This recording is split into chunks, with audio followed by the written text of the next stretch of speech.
What is up, weather enthusiasts? I'm your host, Pat's Path Predictor. Let's get right into the weather. Alright, so here's the situation we have for you, ladies and gentlemen. We have more data and we have more indications of that tropical area of interest that I've been watching in the main development region.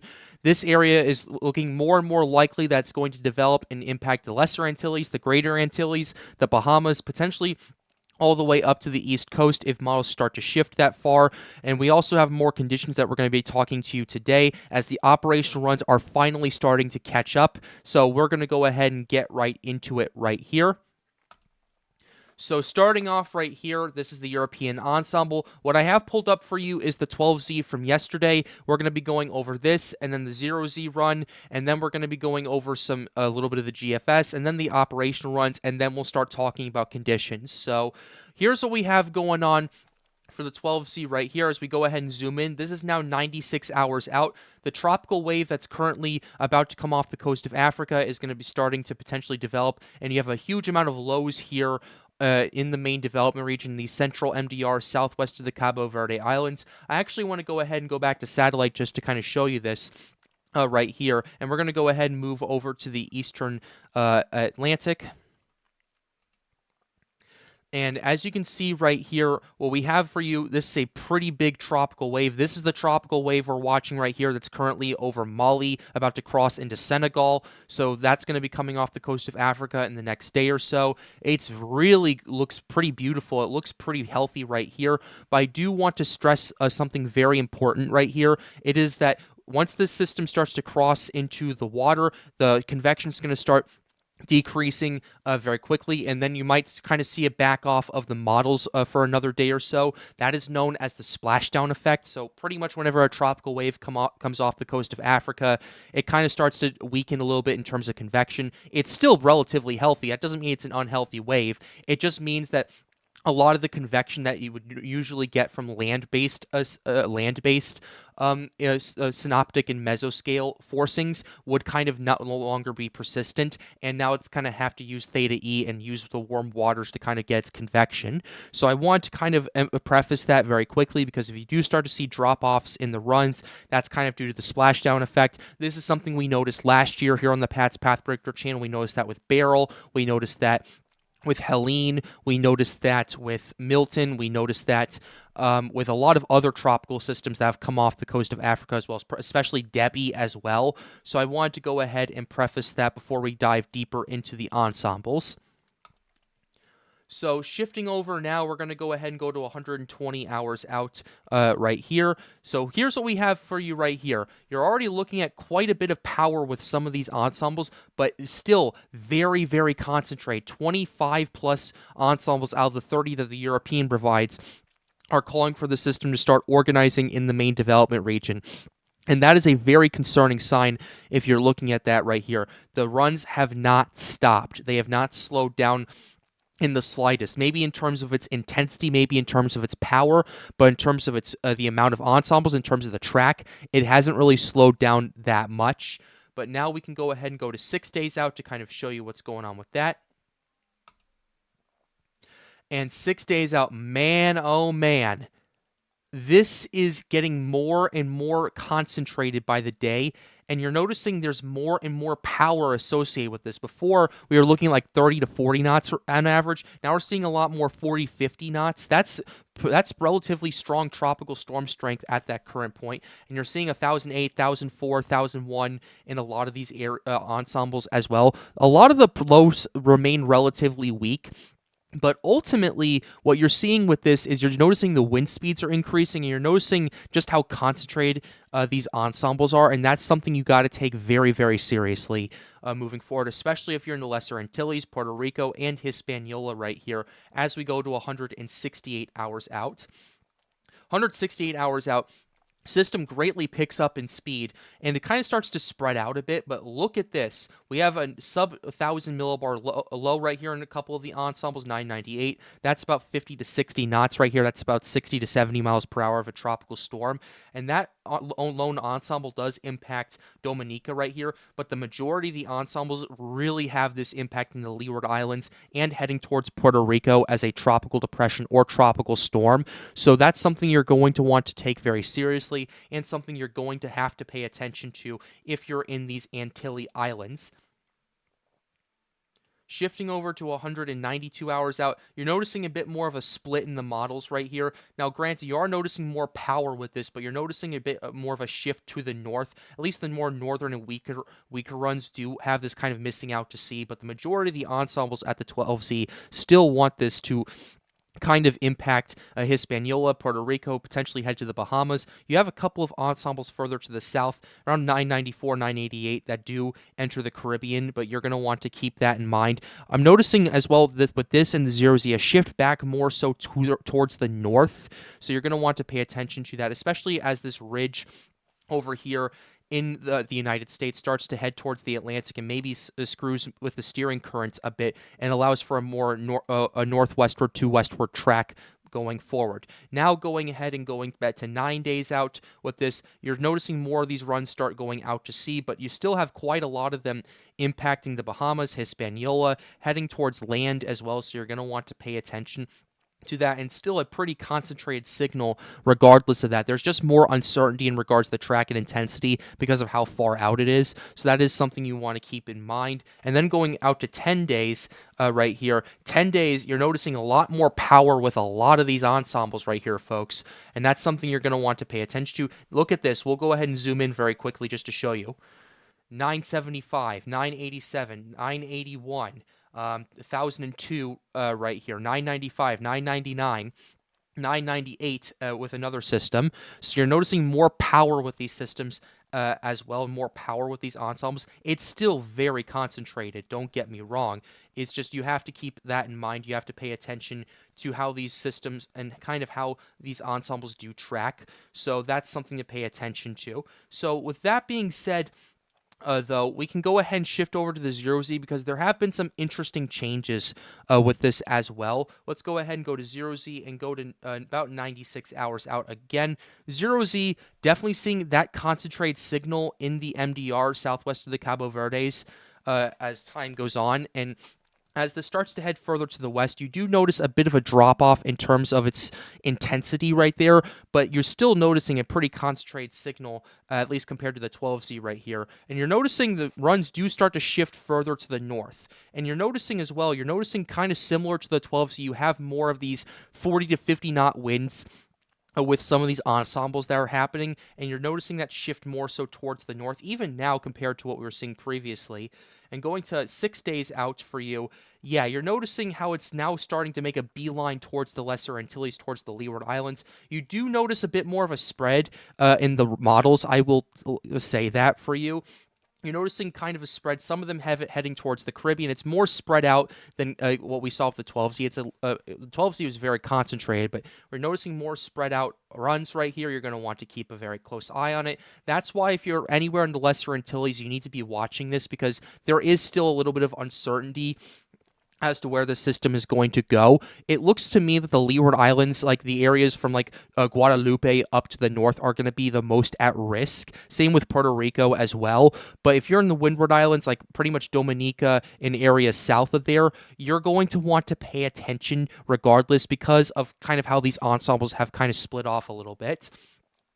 Now going to 168 hours right here. Yeah, you're starting to notice it's still more of a northward track. I will highlight this, though. These are generally weaker ensembles than I've noticed before. Compared to the 12Z, absolutely, it's a bit weaker right here. So you're going to want to pay attention to that. But ultimately, the signal is still there, and you're still looking at a lot of ensembles of tropical development right here, so you're going to have to keep close eyes on that. 192 hours out, yeah, you're noticing a lot of these runs start to move further up to the north. Let's go ahead and compare this to the 12Z very quickly. 12Z was further to the south, impacting more of the Leeward Islands, Puerto Rico, and Hispaniola. further up to the north over here, you're looking at more of a tracks heading towards the Leeward Islands, north of Puerto Rico, and then potentially out to sea before this ridge starts to build in. So you're going to want to pay attention to these shifts for you. And then going to 9 days out right here, I apologize for stammering.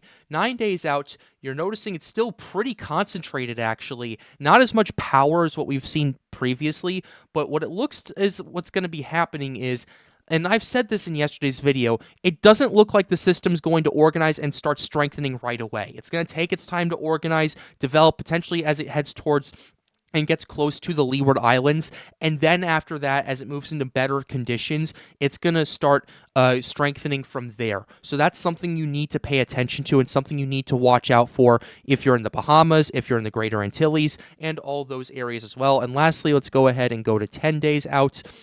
And as you can see, a lot of the runs do have this starting to shift out to sea right here, so you're going to want to pay attention to that if you're in Bermuda and in the Bahamas as always. So that's something to keep a very close eye on, and that's kind of only one half of the battle right here. The operational runs are also the other half as well, and before we've been kind of seeing weak to no signals with them, but now we're starting to see the operational models starting to catch up with this, so we can go ahead and show you that as well. So starting off with the European, we'll go ahead and start with the main one real quickly, and then we'll move on to the GFS, the Canadian, and then the Icon, just to show you this. But here's what we have starting off with you. Here's the ZeroZ European. System starts to come off the coast of Africa, then it starts to organize in the main development region. You're starting to notice a bit of a closed low starting to develop, 1,013 millibars at right there, and it's kind of a little bit weird, hard to see right there as it heads towards the Lesser Antilles, but then it does start to consolidate a little bit right here as it heads towards the Bahamas right here, potentially tries to close it off, but then you have another low pressure system over here that starts to absorb it a little bit. But there has been a bit of an interesting twist I've noticed with this, and what I've noticed is kind of interesting is we've been discussing this briefly in our chat and Storms United with my tropical team. We've been kind of talking about this, but Alex Baller brought up a pretty interesting point that this could be a scenario where the wave that we're seeing right here could actually not develop and instead just moisten the atmosphere, but the wave behind it could develop. So we're kind of seeing a battle of two certain scenarios right here. Either way, you should still be on high alert regardless of how this ultimately pans out, because there could be flash flooding risks, there could be wind risks, and especially if this develops, this could be a pretty big risk for a lot of people. But that is something that I have been kind of keeping in mind, and the ensembles don't go far enough to look at this, but you have noticed kind of more of a consolidated low-pressure system with the second wave starting to develop that the European is kind of showing. So that's something that you're going to want to keep in mind and pay attention to as well. Now shifting over to the GFS very quickly, here's the 12Z GFS for you. We'll also show you the ZeroZ as well, but the GFS has the system coming off, starts to organize and develop a bit more, and then it heads towards the Lesser Antilles and moves through there. You're going to want to keep a close eye on that. Matter of fact, I can go ahead and show you the ZeroZ as well, just to kind of give you an idea of what's been going on. Kind of, it starts to potentially organize and develop as it heads towards the Antilles, but then it kind of remains an open wave. But you are noticing, at least for right now, you're noticing more of these runs kind of start having it develop initially, and they are trying to catch up with the ensembles. But there is one run I do need to show you, and that's the European AI model. The European AI model has been by far the most consistent operational model of this, not in terms of power or intensity, but in terms of track and in terms of development. So let's go ahead and quickly pull this up for you and show you what we're looking at. So here's what we have. Wave comes off the coast of Africa, starts to develop into a low pressure system as it moves towards the Lesser Antilles, and then it starts to kind of remain an open wave for some time, and then it starts to organize and strengthen more as it approaches the Bahamas, 1,013. But the European's AI model actually has this kind of moving into the Gulf as this ridge starts to build up in parts of Canada over here, and then it enters the Gulf, and because there's a lot of warm water over there and a lot of ocean heat content, the AI model does actually have the system potentially strengthening a little bit. The intensity is not that great, gets down to 1,008 millibars as a potential tropical depression or tropical storm, but the 6Z and the 12Z runs definitely have upticked this intensity So let's go ahead and show you that. Here's the AI 6Z. System comes off the coast of Africa, starts to potentially organize, remains an open wave,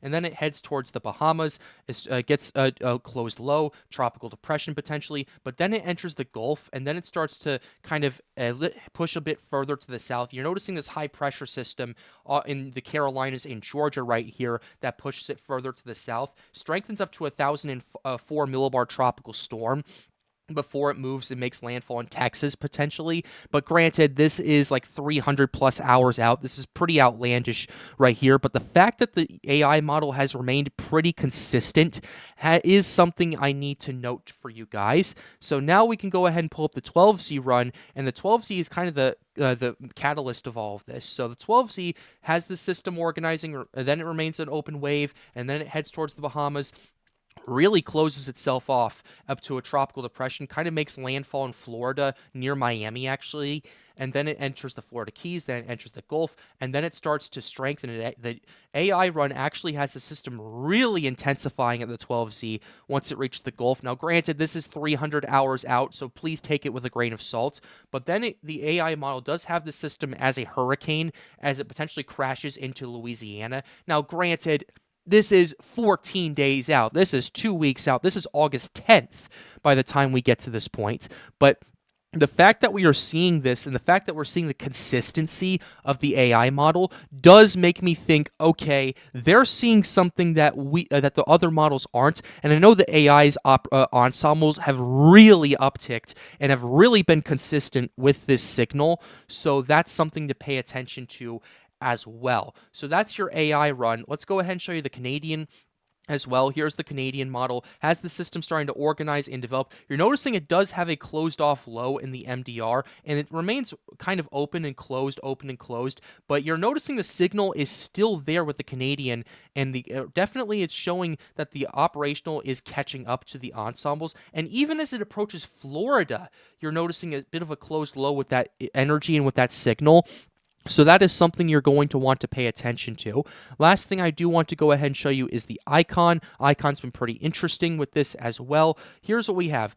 A low pressure system starts to organize. It remains a relatively closed low, although it stays relatively weak as it approaches the Lesser Antilles, but the fact that they're starting to show that is something you need to pay attention to. Now, granted, all these scenarios do remain relatively weak. I do want to stress that, but the fact that we're seeing the initialization of this system and the fact that the operational runs are starting to catch up with this system developing should be going, okay, we need to watch this, we need to pay close attention to this.